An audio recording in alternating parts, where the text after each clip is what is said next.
Kasus kali ini adalah sebuah kasus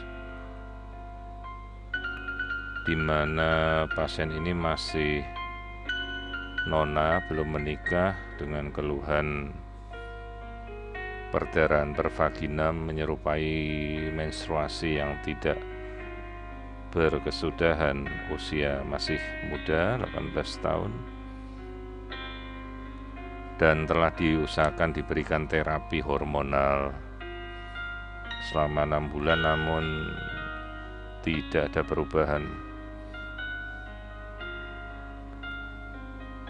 Pada saat pasien dikonsulkan, kita mengupayakan pemeriksaan melalui jalur transrektal. Karena pasien belum menikah, jadi kita mencoba untuk mencari modalitas yang lain untuk melakukan pemeriksaan agar kita bisa mendapatkan hasil yang akurat. Di sini kita bisa melihat dari rahim, kita melihat adanya benjolan pada bagian tengah kavum uteri rongga rahim dengan arus darah Doppler sirkuler dengan bagian yang padat. Ini juga membedakan dengan struktur polip, di mana kalau polip hanya berupa sebuah pembuluh darah yang memberi vaskularisasi. Terlihat vaskularisasinya cukup deras, sehingga benjolan ini akan membesar terus jika tidak diambil. Jadi ini adalah sebuah kasus mioma uteri submukosa yang berada pada bagian tengah rongga rahim.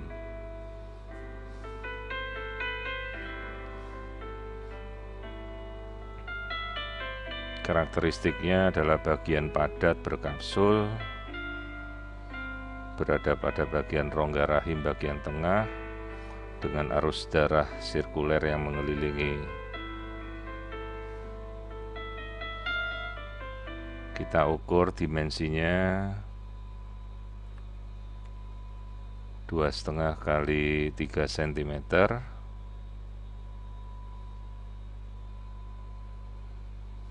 Kemudian kita lanjutkan pemeriksaan.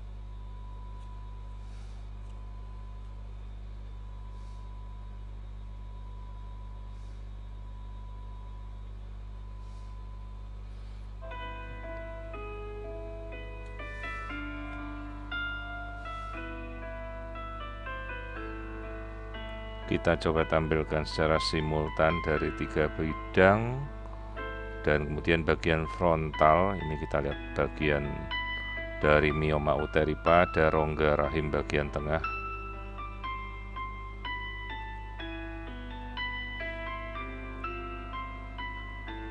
Kita lihat kontur dari mioma tersebut. Jadi ini bagian dari miomnya.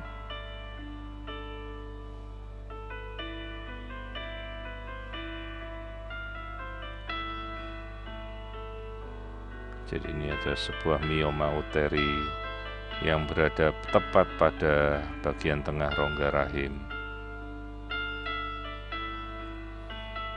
Kemudian kita coba amati aliran darah dari miom tersebut.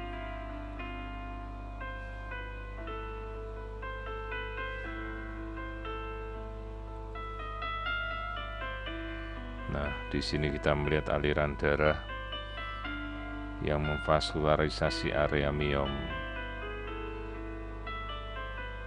Jadi selama miom ini tidak diambil, vaskularisasinya cukup bagus, miom ini bisa membesar tanpa batas.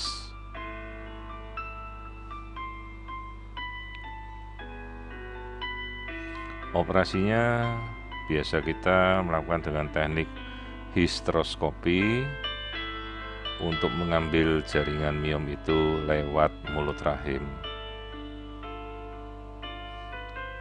Namun pendekatan yang lain juga bisa dilakukan dengan cara laparoskopi ataupun operasi standar dengan membuka rahim.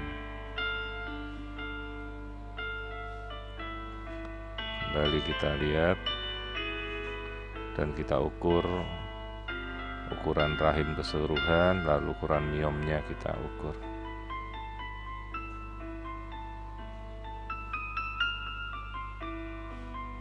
Dua setengah, 3,3, 2,1 cm diameter dari miom secara keseluruhan. Kemudian kita lihat bagian indung telur normal sisi kanan dengan sel telur dominan.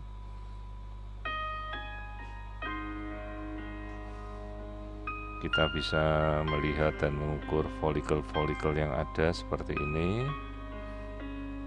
Jumlah sel telur yang ada bisa kita lihat di luar folikel dominan. Kemudian sisi sebelah ini juga indung telur yang normal, bisa kita ukur sel telur yang masih kecil itu.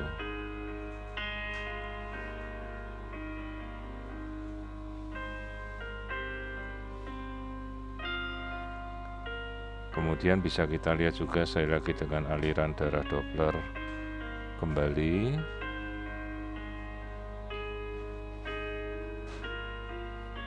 Terlihat aliran darah yang cukup masif pada miomnya, sehingga kadang operasi ini juga perlu dipertimbangkan perdarahan yang mungkin terjadi.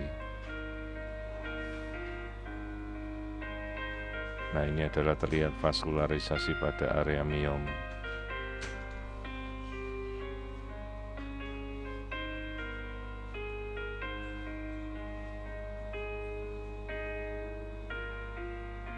Terlihat pembuluh darah yang dominan dan pembuluh darah cabang yang menginervasi jaringan miom tersebut.